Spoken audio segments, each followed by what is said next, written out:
Well, hello. Today we're going to cover the 1902 military model by Colt. Now, I happen to have here in my hand a U.S. military version of this. This one right here was shipped to Springfield Armory on July 15th of 1902. Now, the 1911 is a direct result of the demands that the military had for an automatic pistol.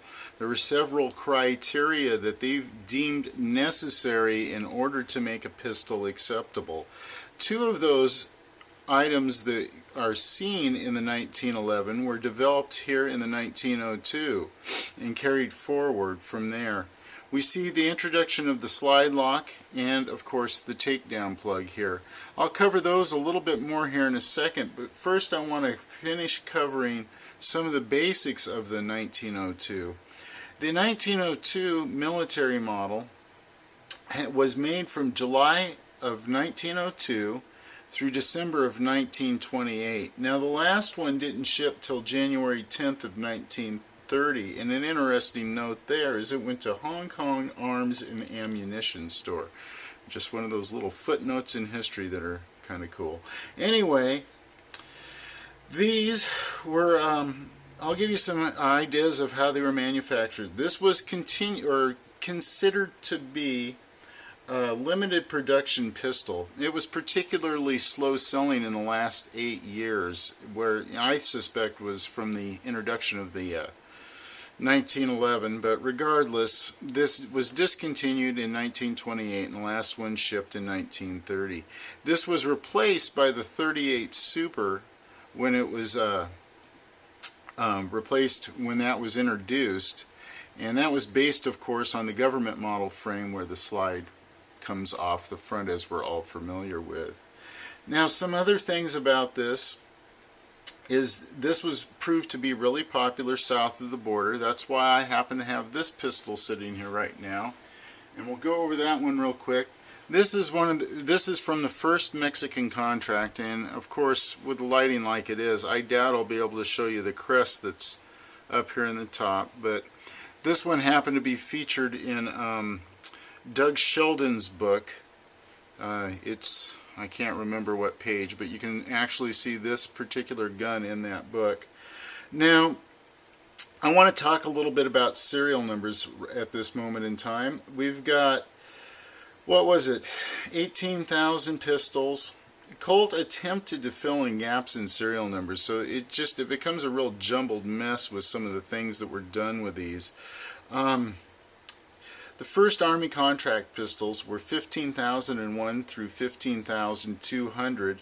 Then they did the commercial models from 15,000 down to 11,000 in order to fill in the gaps from where the sportings ended. Then they continued from 15,201, where the military models ended, all the way to 15,999. Then they jumped to 30,200 and advanced to 43,266. Did you get all that? Good, because I have a hard time remembering that. Anyway, that was some of the things that were done with the serial numbers on these, and it was just a mess. The other thing that was determined during the era of the 1902 sporting was this block printing that we find on the rifles, or excuse me, the pistols today. The roll stamp lettering went back and forth a couple of times, and then they finally determined on the style that we see today. So that covers a few of the basic things. One of the other things I want to cover before I move on is just the basic criteria of this gun. As I said, it's considered one of the Colt's long slides. This is the most common of the long slides because of its length of production. Of course, the 1900 and the sporting being the hardest ones to find. Now, this is, of course, holds 8 rounds because it does have the longer frame, which makes it easier to grip.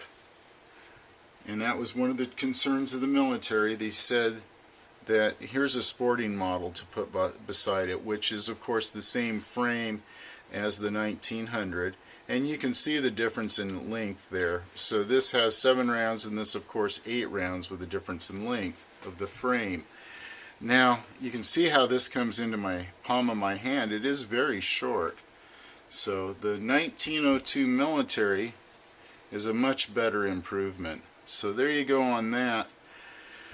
And let's see, it was 2 pounds 5 ounces in these early models, and then it goes to 2 pounds 6 ounces in the later models.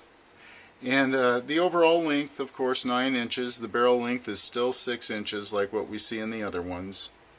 And then now I'll move on to finishes with these. These, of course, are still being finished in the bluing process of that era. They used a lot of polishing in the final stages, hand polishing with different wheels, and they bring the metal to a high polish before they went to the bluing process. And of course that changed about 1916, I think it was, in an attempt to speed up processes. There was less polishing done in the final stages, which gave it more of a blue appearance. You can see how dark and reflective these are. They're just, the finish on these are just beautiful. So that's the deep rich charcoal blue on the frame and the slide, and then we have, of course, the fire blue on all the components, such as the trigger and the slide lock, screws, pins, sights, so forth. Now there was a few of these that were finished in nickel and factory ordered inscribed. Some were engraved. Now there's a little confusion as to how much with each one, because the inscription and engraving got kind of mixed as it was noted in factory records. It wasn't that many. Some of these were ordered in a factory finished nickel, and most of those were shipped south of the border. And I must say too, at this point in time, there's not many examples left of the ones that were shipped to Mexico. A lot of those that are around, unfortunately, these show a lot of hard use.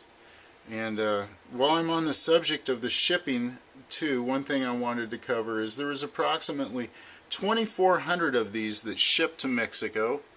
And here's one, as I had earlier, the Mexican contract one. And that was approximately 13% of the production. And then there was also approximately 2,500 that were shipped to Colt's London office, and approximately 500 of those made it to the Chilean Navy. So there you see, there was a Colt's automatic pistol was starting to get out and around the world.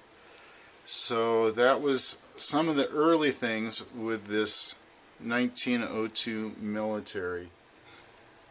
Okay, so now I'm going to go ahead and talk about serrations on these. Here I have, of course, the example of the early first contract of the 1902 militaries with the checkered front serrations there. And now I'm going to go over here and reach and grab one that shows the sawtooth or triangular serrations here on the back of the slide, where it eventually ends up, of course, for the 1911.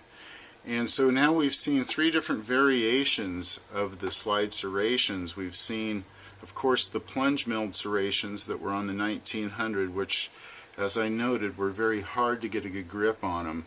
And then, of course, these square serrations, which we know that they didn't settle on. And then we come back down to the triangular or sawtooth serrations. So that covers the different serrations, and as you can see, the final design for the 1911 was decided during this era. Now I might note too that in this era, when they decided on this was done at the same time that the 1905 was introduced. So they must have done their tooling over and changed it on this 1902 military at this point in time. So there's that.